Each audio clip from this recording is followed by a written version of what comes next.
China's the toughest of all, but we were taking care of China with the tariffs. So we're going to do a reciprocal trade. If anybody charges us 10 cents, if they charge us $2, if they charge us 100%, 250, we charge them the same thing. And you know what's going to happen? Everything's going to disappear, and we're going to end up having free trade again. And if it doesn't disappear, we're going to take in a lot of money. Okay? But you know, the biggest beneficiary, I believe, is going to be your state. And I won't say that to other states, I promise. About your state, you are going to have plants built at a level that you haven't seen in 50 years. Okay? Great question. Thank you. Thank you. Mr. President, one of the other things I think that you did that helped protect the American worker as much as anything else, and also make our country and our communities safer, was you actually did something about the border. Just this month, there was a woman in my home state of Arkansas who was killed by an illegal immigrant who was drunk driving, that was deported during your administration and came back under this administration because they have failed to protect our country. It's one of the great threats that we face that you actually did something about. Tell us what you will do on day one to help protect our country. So we're going to be, day one, we're doing two things: closing the border and baby drill. Two things. We're going to get down the prices.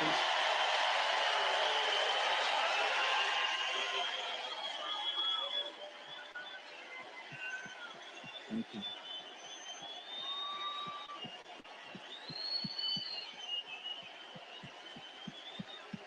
Nice people. I like this crowd.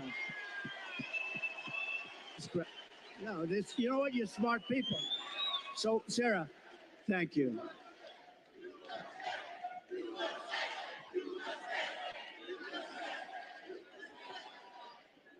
So, over the last couple of years, I've been talking about the border. I got elected in 2016 because of the border. But that border was peanuts compared to what this border is. That border was like a safe border compared. And I did it. I did a great job. And it also includes drugs, came to much lower. Look, unless you have the death penalty for drug dealers, you'll never get rid of the drug problem. Put that through your head, okay? Put that through your head. And I don't know if our country's ready for it. When I was with President Xi, and again, until COVID, I had a great relationship. Once that happened, I really didn't want a relationship because $60 trillion, millions of dead people all over the world. I was not exactly thrilled with him. But before that, I had a great relationship. And I said, do you have a drug problem? No, we have no drug problem. Oh, how come? Death penalty, immediate. I said, what does that mean, immediate? Immediate, we have what's called a quick trial. You know what a quick trial is? Like in one day, the trial is over. Over here, it'll be 25 years. They'll get some nice liberal lawyer and they'll have it tied up for 25 years. The guy dies of old age. So, but they have a death penalty. In Singapore, they have a death penalty. In a lot of countries, they have a death penalty. You sell drugs because the average drug dealer kills during his or her life 500 people. The average one. The big ones, much more. But when you hear that, when people start to hear that, and I set up blue ribbon committees, I put, nice people, dilettantes from New York and from Los Angeles, people that know nothing about drugs, and they're dealing with very smart people. These dealers are smart as hell, they're tough as hell, then they make a fortune. They make a fortune. And if you don't have the death penalty for drug dealers, you're just wasting your time. Now we can keep it down and we can do better than we're doing now, and a lot better than we're doing now, because what's happening now is out of control. But we had the lowest human trafficking, mostly in women, I hate to say, mostly in women, but we had the lowest human trafficking in 32 years. You know my favorite chart, the chart I put down, when I look to the right, that'll be my all-time favorite chart in history. That was basically a chart showing what a good job I did on immigration. But even if it showed I did a bad job on immigration, it will be my all-time favorite chart, because I wouldn't be here right now if I didn't look over. Let me see that chart. That was not good. My all-time favorite chart, blue, yellow, red. It was beautiful. Oh, there it is. There it is. There, that was good. These guys are very good back. I didn't expect. That's a good. The interesting thing, it's always on my left. it's at rallies. It's always on my list. I only do it about 15, maybe 20% of the time, so I don't do it much. And it's always at the end of a speech. But it's always here. For some reason, they dropped it here. It was at the beginning of the speech, the very beginning couple of sentences. And I turned like a deer bolting, I guess, right? They say good hunters say this. Every once in a while, a deer will bolt prior to the shot. And I don't know, I guess mine was a form of, but I turned around to look at it. It was right here behind me, actually. And my head was at a perfect angle. It got me, but if you got to be hit, that's the best place. Although it's blood. The doctor, I said, how come so much blood? He said, the ear bleeds more than it. I said, I'll take it. I'll take it. But it was an amazing thing. And I have to say, because I have to, while we're on the subject, because people do like to talk about it. A few days ago, we had an incident. I have to say, Secret Service did a hell of a job. They really did. They caught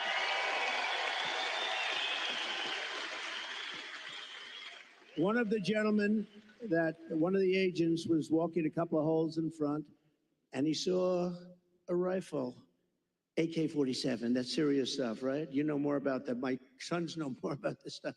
But AK-47, that's a bad one. The other one was an AR-15.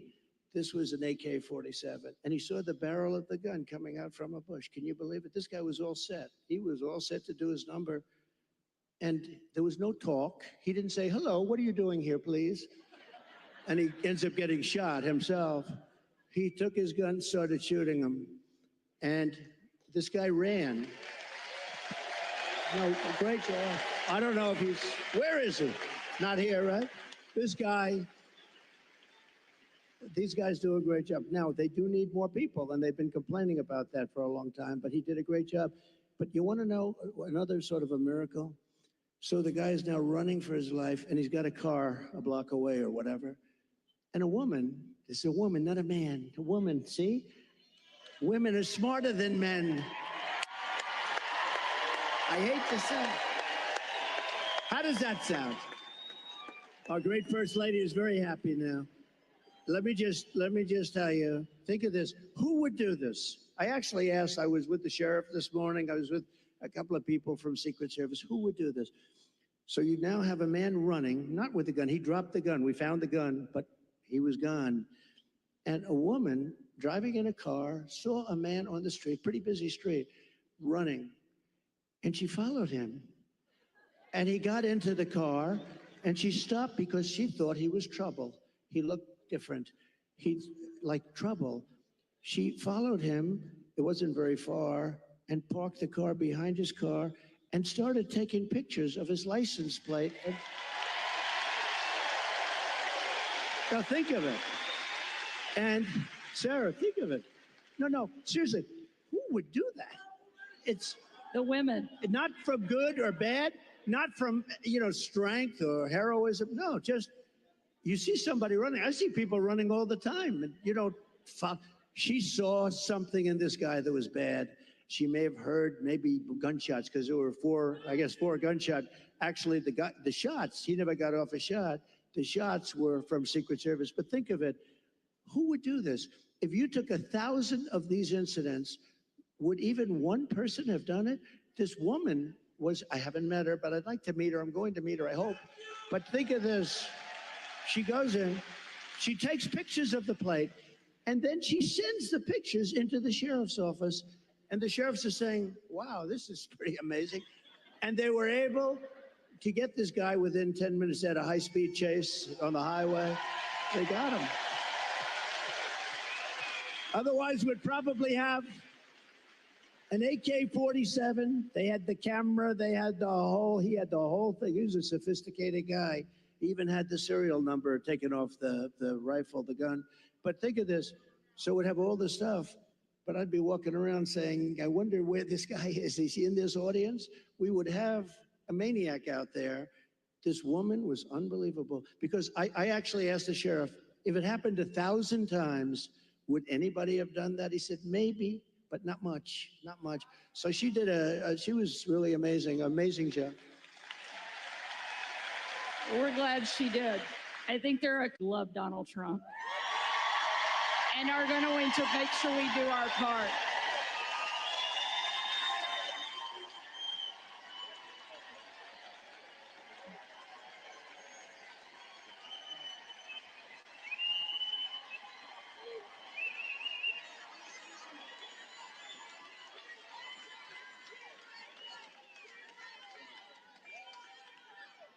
And I think one of the other things that we all know in this room certainly is that God is not finished with you, and he has big plans.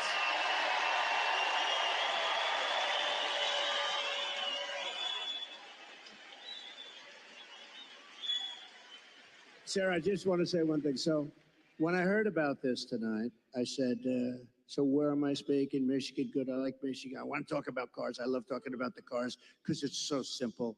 It's so ridiculous that this is happening. You don't want the electric. You do want electric cars, 7%, 8%. Elon makes a great product. But you know what? And I've driven. His car is incredible. Other cars are incredible. But you have a little thing. But you want to have gasoline-propelled cars. You want to have hybrids. You want to have all sorts. They say a new one is going to be hydrogen. Who the hell knows? They said it has a slight problem. It blows up. And if you're in the car, that could be a little problem. But you want to be able to have whatever it is, whatever the market is and all that stuff. But they said, sir, you're having a town hall tonight. And I said, a town hall? What the hell? They want a rally. They don't want a town hall. Town hall. And I said, so who is the host? Because host or hostess. And they said, Sarah Huckabee Sanders. And I said, oh, that's good. I like that. But I figured, Sarah, you know, I love these rallies. You go and you say, we will make America great. Everyone's going crazy. We had one the other night. But you know what? Can I be honest? This was more fun than a rally today. This was fun. This was good, right? This was very good. We're going to take another question from the audience. Maybe the only job in the country harder than being president of the United States is being a mom, especially under this administration, because they're making everything harder. And tonight we have a mom here in the audience, Barbara, that's behind us, that has a question for you. Hi, Barbara. Hello back there.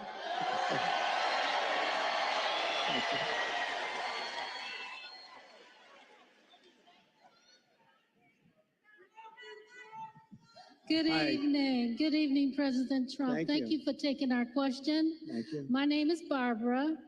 I'm a mom of 3, a grandmother of 7, and 3 great-grands, a registered nurse, retired nurse. So I know the cost that goes into raising children and running a household. Yeah. People just can't survive now. How are you going to bring down the cost of food and groceries? Good. Very good. Thank you. So we have to start always with energy. Always. I don't want to be boring about it, but there's no bigger subject. It covers everything. If you make donuts, if you make cars, whatever you make, energy is a big deal. And we're going to get that. It's my ambition to get your energy bill within 12 months down 50%. If I can do that, we've done a hell of a job. 5-0, not 15, 50. Interest rates are going to follow, and actually they're going to follow for another reason. The economy is now not good. And interest rates, you'll see they'll do the rate cut and all the political stuff tomorrow, I think. And, you know, will he do a half a point? Will he do a quarter of a point? But the reason is because the economy is not good. Otherwise, you wouldn't be able to do it. But we're going to get interest rates down, and we got to work with our farmers. Our farmers are being decimated right now. They're being absolutely decimated. And, you know, one of the reasons is we allow a lot of farm product into our country. We're going to have to be a little bit like other countries. We're not going to allow so much come. We're going to let our farmers go to work. And I don't know if you remember, I love the farmers because, you know, I had many meetings as president. I have this gorgeous room with this beautiful table that seats about 35 people. And I was with the farmers. Usually everybody wants something. They all want subsidy. But I was with the farmers, and I think you might have been there actually, Sarah. I said, look, fellas, we're going to get you such a beautiful subsidy, meaning I'm going to do things. And one of the people raises and, sir, honestly, we don't want a subsidy. This is the first time this ever happened to me. Everyone wants, they want money, they want to build windmills. We want money with these windmills. Anyway, but you know what? It was amazing. He said, almost tears in his eyes, they were getting decimated. We don't want a subsidy. We just want to play, a fair, level playing field. And I said, nobody's ever said that. And I have many industries and many groups of people from different things, they do all different things. It's probably the most dramatic I've ever seen. He didn't want anything. All he wanted was to be able to compete fairly. And the problem we have is other countries, they treat us very badly in that way also. They really are. And sometimes the worst countries are our so-called allies. I say so-called because in many ways they're not allies at all. They take advantage of us. They really take advantage. But we're going to do with the farmers. We're going to do what we have to do with the farmers. We're going to put our farmers. And do you remember the expression? When I was negotiating with China, China said, well, we're not going to deal with this because they never had anybody negotiate. They did whatever they want. They just took us like, for a bunch of suckers. But I told the farmers it's going to be very good negotiators. You're going to suffer for 6 months and then they're going to fold. And that's exactly what happened. They folded and they agreed to buy $50 billion. You might have heard the story. I said, how much? I went to the Secretary of Agriculture. How much did they buy? He said 15. I thought he said 50. So when they're ready to make a deal at 15 billion, I said, no, I want 50. That's what they've been buying. He said, no, it's 15. I said, you said 50. And he said, no, we said 15. I said, that's okay. Ask for 50 anyway. And we got it. We got it. And they buy a lot of our product. But so it's just a great interest rates, energy, and common sense. A lot of it's common sense, everything. I like to say, we're the party of common sense. We want to have a strong border. How about we want a strong, all of a sudden, they've changed. They didn't want any border. They said walls don't work. Two things work. What are the two things? Wheels and walls. If I there's a gorgeous computer down here. In about 2 weeks, it's going to be obsolete. A friend of mine is in that business. He hates it. He said, we come up with a new model, and it's the greatest. About 3.5 weeks later, the damn thing's totally obsolete. The only thing that never gets obsolete is a wall and a wheel. And the wall is what we're talking about now. And we built hundreds of miles of wall. We then added more than I ever said I was going to do. And then we had that bad election result, that disgusting result. And they never put it up. You know what they did with it? They sold it for 5 cents, and it was expensive wall. It was exactly what the Border Patrol wanted, with the anti-climb plate on top, which I always hated because I didn't like the look of it. But they demonstrated it. We had mountain climbers and a couple of drug climbers too. These guys are amazing. They put 100 pounds of drugs on the back and they go up the wall like it's nothing. But they couldn't get over the plate. So all of a sudden I said, okay, I'll put the plate on. I didn't like it. I liked it better without the plate, but it didn't work quite as well. So this is what we did. We had it. We had the best. We had a thing called Remain in Mexico. You don't have to be a genius to know Remain in Mexico is a very good thing. And you think that was easy to get. I think Tijuana, Mexico was probably the fastest growing city in the history of the world. Okay, they had hundreds of thousands. They couldn't come in. When they got in, they let everybody pour into our country. The border, just to finish with the border, when I talk about energy, to me it's exciting, but to a lot of people it's not. But it gets exciting because we'll bring down your costs, all that. But what people want to hear, and I believe when I got elected, I believe it was the border that was the biggest thing, and I fixed it, and I did a great job. And I wanted to mention it in 2020, and my people would say, sir, nobody cares about the border. They don't care because I had it fixed. Now I got to fix it again. I believe the border is of the greatest interest. When you look at what's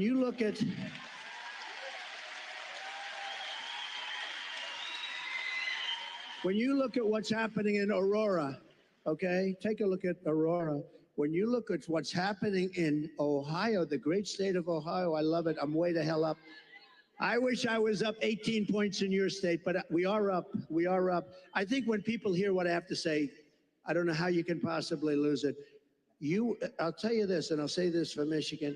If I don't win, you will have no auto industry within 2 to 3 years. It'll all be gone. And I know you got a little bit of an increase. It doesn't mean that's the small stuff because it's just a temporary thing. because you will not have any manufacturing plants. China is going to take over all of your business because of the electric car and because they have the material we don't. What we have is a thing called gasoline. We have gasoline. We have so much gasoline, we don't know what to do. They don't have gasoline. So why are we making a product that they dominate? They're going to dominate. You will not have a car industry left, not even a little bit of a car industry. So, and you're going to have electric cars, but you're going to have 7%, you're going to have 9%, whatever it may be. And maybe someday the technology becomes so good that you can do more. I mean, you know, it's fine. But right now, the battery technology isn't there for long term. I always say, I love the electric car, but they don't go far enough and they don't do well. You know, in Iowa, it was 20 degrees below zero when we had our great success in Iowa. We had a great, and there were cars all over the place. I said, what's wrong with those cars? They don't work well in cold and they don't work very well in heat. But Elon's going to figure it out because he's great. He gave me the greatest endorsement. He figures everything out. And right now he's got other things to think. He's got to get a rocket up to get those two people out of there. I said, Elon, let's get going. No, they're relying on Elon to get the two people. Who would like to be up there right now saying we're coming back home maybe in February? So that was not so good, but Elon will solve the problem. He's great, great guy. And he loves this state and he loves your whole, everything you're doing here. And he's done a fantastic job, he really has. And if he didn't endorse me, I would not be saying that, okay? I wouldn't be saying. Thank you. We've got time, I think, for just one more question. When you were president, you built one of the strongest economies our country's ever seen. One of the ways you did that was by passing the largest tax cut in American history. We have a question from Willie who wants to ask you something about taxes and what you're going to do. Good evening, Hi, Willie. future President Trump. I'm a local contractor in this town. He's a cool looking guy too. He's better looking than you. I'm a local contractor in this town and I live here my whole life. And I'm gonna tell you, I'm kind of concerned about crucial Kamala's tax increase. Can you outline for the people what you plan on doing about taxes? Great. It's a great question. Look, she's going to double up your taxes. She wants to terminate the Trump tax cut. Just that is going to lift up your taxes by 44%. Just that one move. And remember, I have it so that, like, if you're a farmer or a small businessman, you have no inheritance tax. They're going to give that up. They're going to give everything. You know, a lot of people don't realize, a lot of people didn't talk about it, but if you have a small business, if you have a farm someplace, a lot of farmers, they have beautiful land, but they don't have the cash and they leave it to their children and they're so proud of their children. And the children end up going bankrupt because they have to borrow money to pay off the estate tax. There is no estate tax. And that's something that nobody even talks about, but that's helped. That's saved a lot of families from having to sell their farm or losing their farm. But she's got one thing that's incredible, an unrealized capital gain tax. That will drive every business out of the United States. So what that is I don't know how they can possibly administer. The only ones that are going to make money are appraisers and accountants. So they're taking a business, might have not a lot of money, but it might have great land, and they're valuing it. And what was it this year compared to next year? You got to put down a value, and then you got to go out and you have to pay tax, even though you haven't sold anything. It's the craziest thing I've ever heard. And I don't know how any rich person or any person that's in business can even think of supporting her. It's the craziest thing I've ever heard. So, and they're going to raise the capital gains tax, Willie, a lot. Now, as far as regular, people are going to have to pay a lot more tax. Your taxes, she said, 70 to 80%. Some people pay 70, 80%. You have to understand, a lot of these people are international business people. A lot of these companies are international. They don't care if they're here or someplace else. They go for the best deal. They go for their shareholders. If they raise the taxes like that, they go to other countries. You know who got a lot of our companies is Ireland. Years ago, they took our pharmaceutical industry because they gave them a better deal. They will leave our country. They will leave all those jobs that we created. And I want people to pay fair taxes and all of that. But she's going to be raising your taxes to 50, 60, 70%. And it's not sustainable. And even for the companies, if they have to pay too much, they're going to leave the country and you're not going to have any jobs. So we have to be very, very careful about it. We have to be very, very careful. And I have to tell you that this has really been an honor. This will be the most fun of any state because we're going to bring back an industry that you can do it. You know, we're going to bring back an industry. And mark my words, if for some reason some tragedy happens, because it would be a tragedy beyond the auto business for the whole country, I really believe that. If a tragedy happens and we don't win, there will be 0 car jobs, manufacturing jobs. It will all be out of here. And that includes South Carolina. That includes other places that are competitors of yours. You won't be making cars here anymore. You won't be making anything in our country anymore. We're going to bring it all back. But the one, and I say this, and I said it to another state the other night, and I said, this is not a good thing to say to another state, but I said, Michigan's going to be the most fun because you're so set up for greatness. All you need is somebody smart at the top to say, you can't flood our market with cars. You just can't do it. And if I say you have to pay 100%, you know China pays a big, but I didn't do the big number yet. But if I say you have to pay 100 or 200%, it doesn't matter because I'm going to say second sense. I hope you don't mind this. However, if you build your plant in Detroit, or if you build it in Michigan, or if you build it anywhere in the United States for that matter, it seems to be the right location, but we're going to have more fun. So I'm telling them about Michigan, and I'm saying, you know, this story's getting a little bit long because I'm talking about Michigan. I happen to be in another state, but everybody loved it because they know you. You're recognized for this. We're going to get, now, they go from paying 100% tariff to paying nothing. All they have to do is build their factory and spend their hundreds of millions of dollars in your state.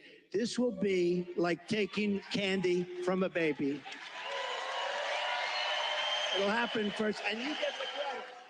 I'm going to give you the credit.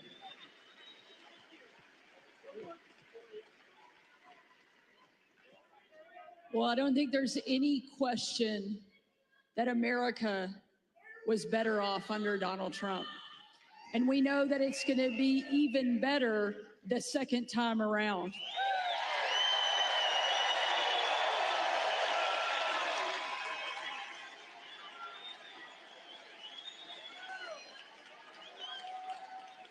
Before tonight, I knew you were going to win the presidency. I had no doubt. Arkansas is going to come in huge. But now I know you're going to win Michigan by epic margin.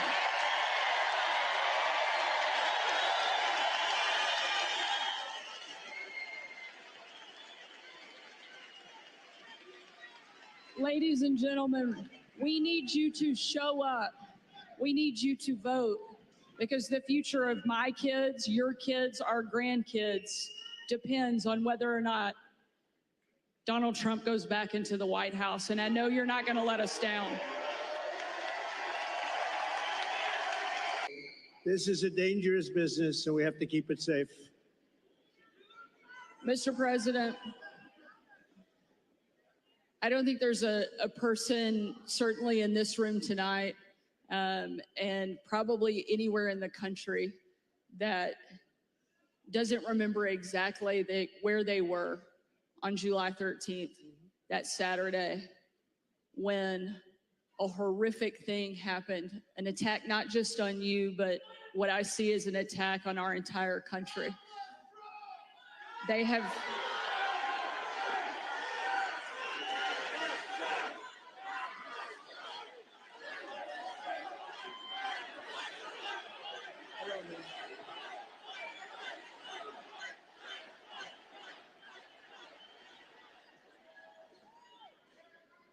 I joined with everyone in...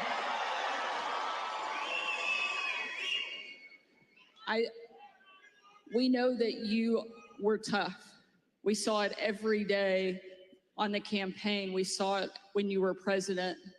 But I don't think anybody was prepared for what we saw that day.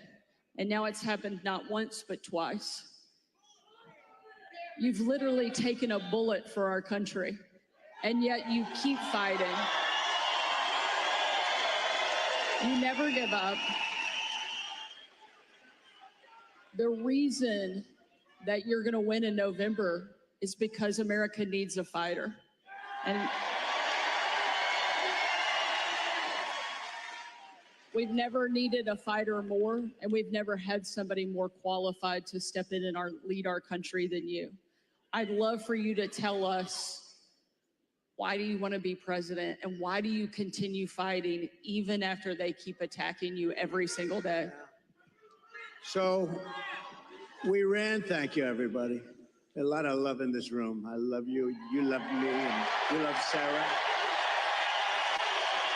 A lot of...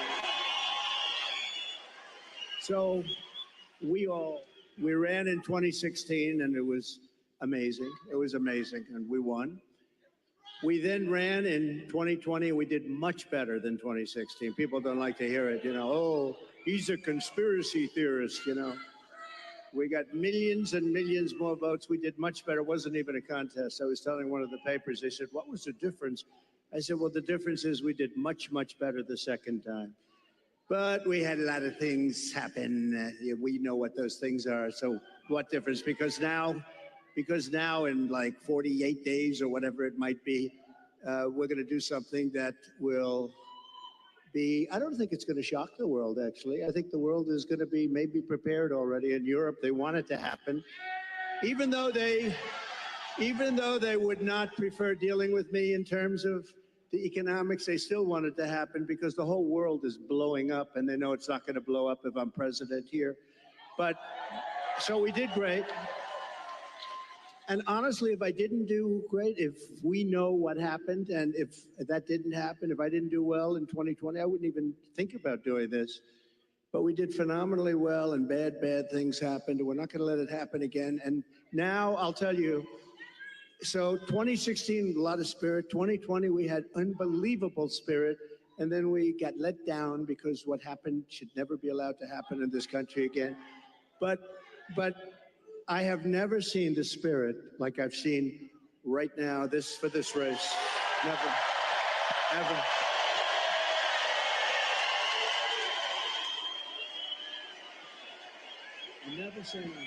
Never seen anything like it. It blows it away from 2016, from 2020. And basically, it's very simple. You're saying what? We're going to seal the border immediately. We're going to drill, baby, drill. We're going to drill at a level. We're going to bring your energy prices down. We're going to try and get rid of a lot of that big lump of inflation that this administration has given us. And I have to say that President Biden called me yesterday. It was very nice. We had a very nice conversation. I appreciated that he called about, what happened the other day. And he says, he's committed. He's committed. No, and today, a little while ago, I got a very nice call from Kamala. No, it was very nice. It was very nice. It was very, very nice, and we appreciate that. But we have to take back our country. We have to win. We're going to win, and we're going to make America great again. That's all there is to it. Very simple, right?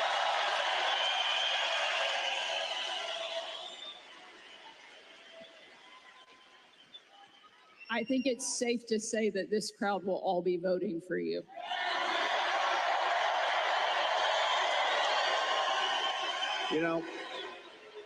When I think of this state, it's so sad. Years ago, I was given, thank you very much, but years ago, I was given an award as like Man of the Year or something from an area that nobody knew, and the press said, oh, it never happened. Well, then it did happen. They found out where it was, but it was like 15 years ago.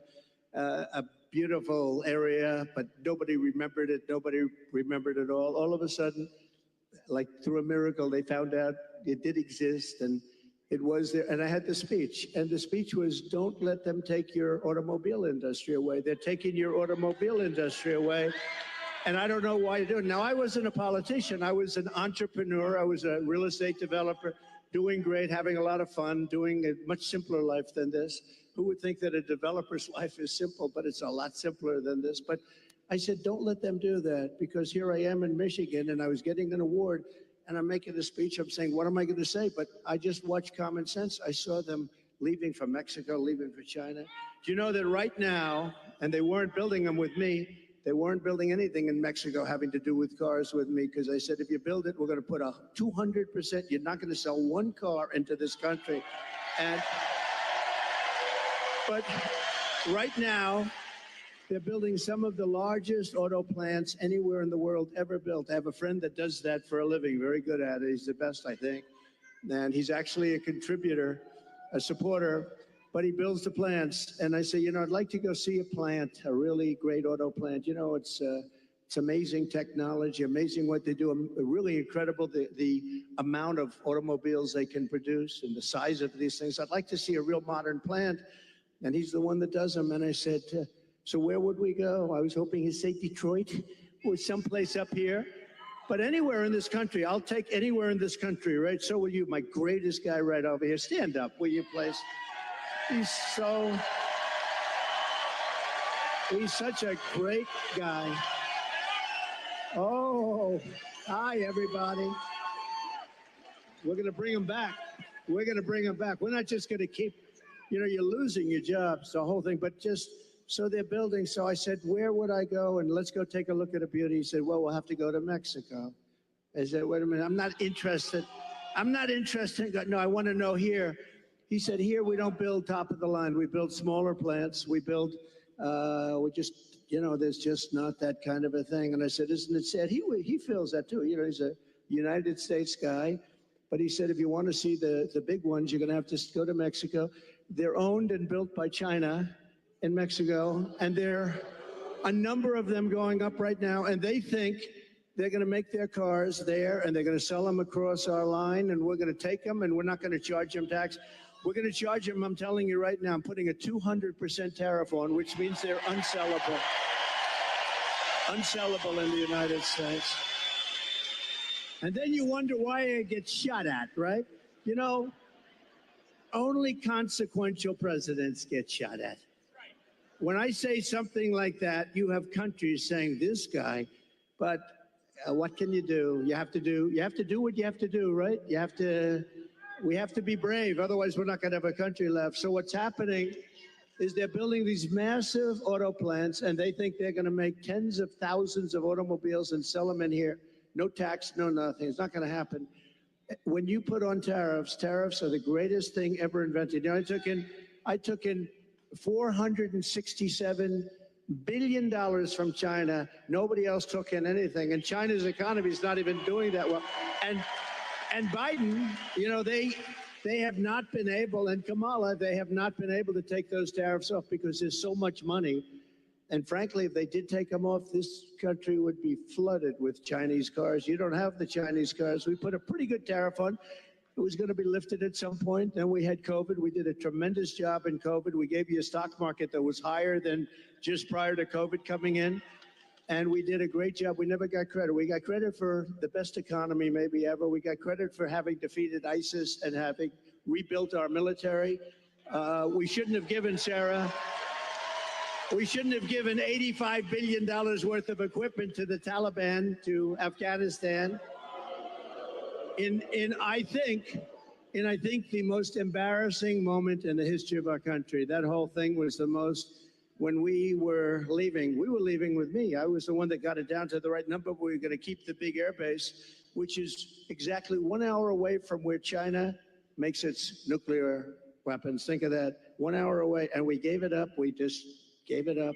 One of the biggest, one of the most, we spent billions and billions of dollars many years ago. The runways can hold more weight than any runway ever built. Think of that.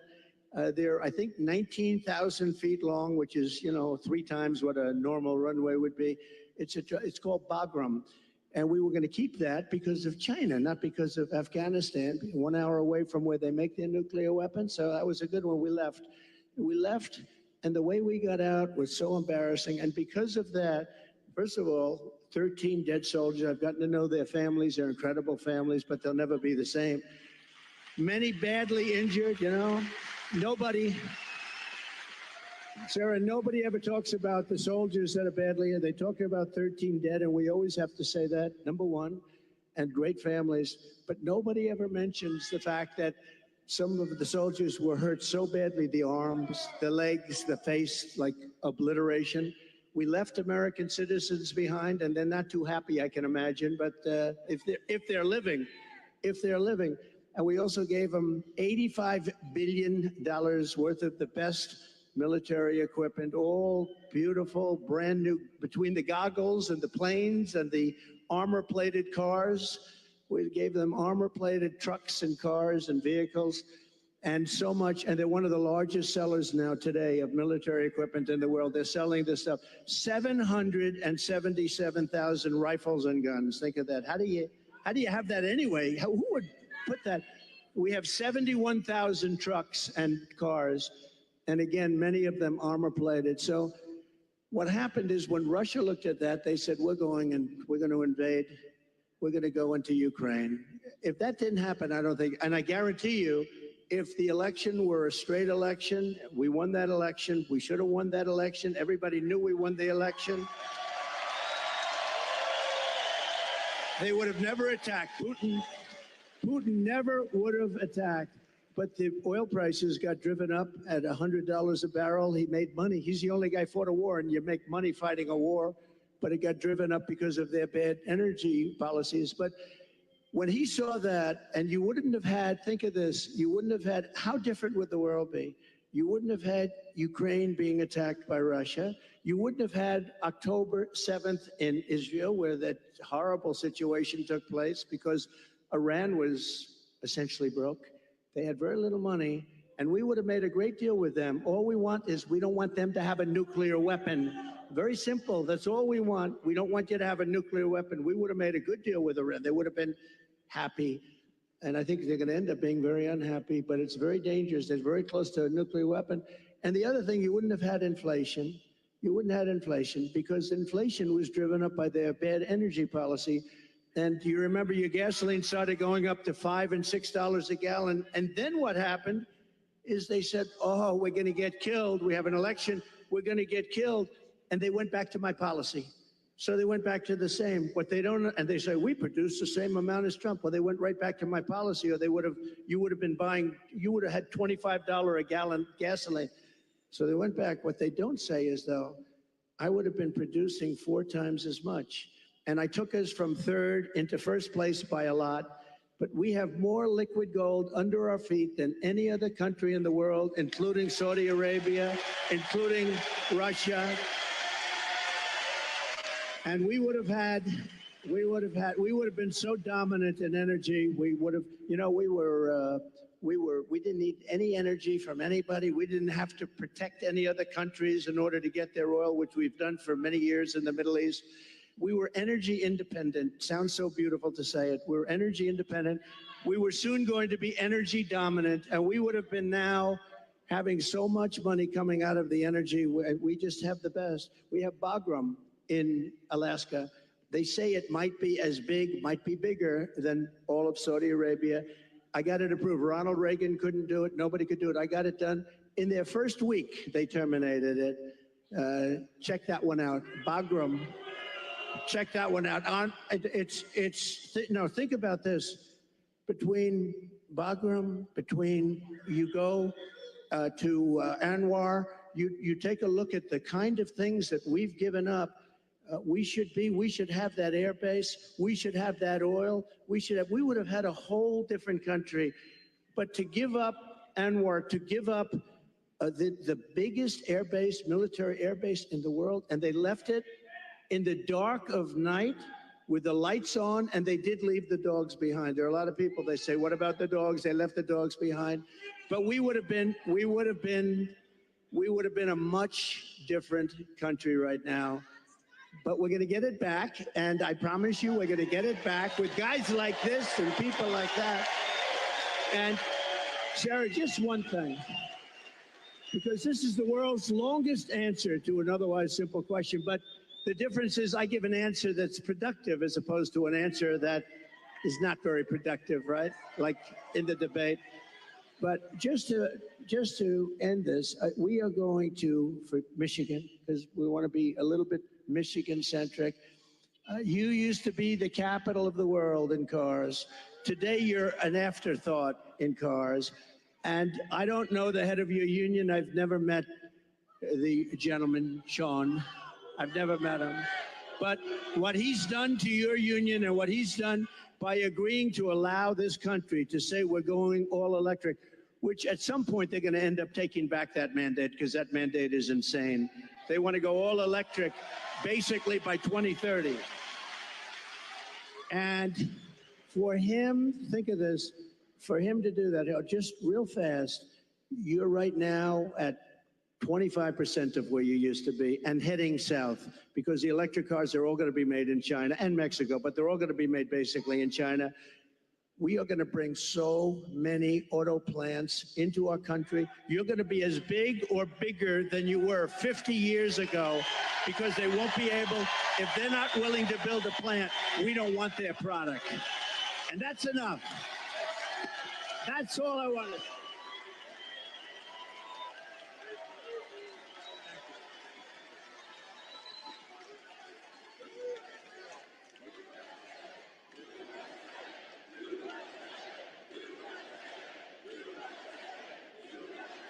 And it'll happen fast. It'll happen very fast. I think it's safe to say that Michigan is happy that you're going to be president again.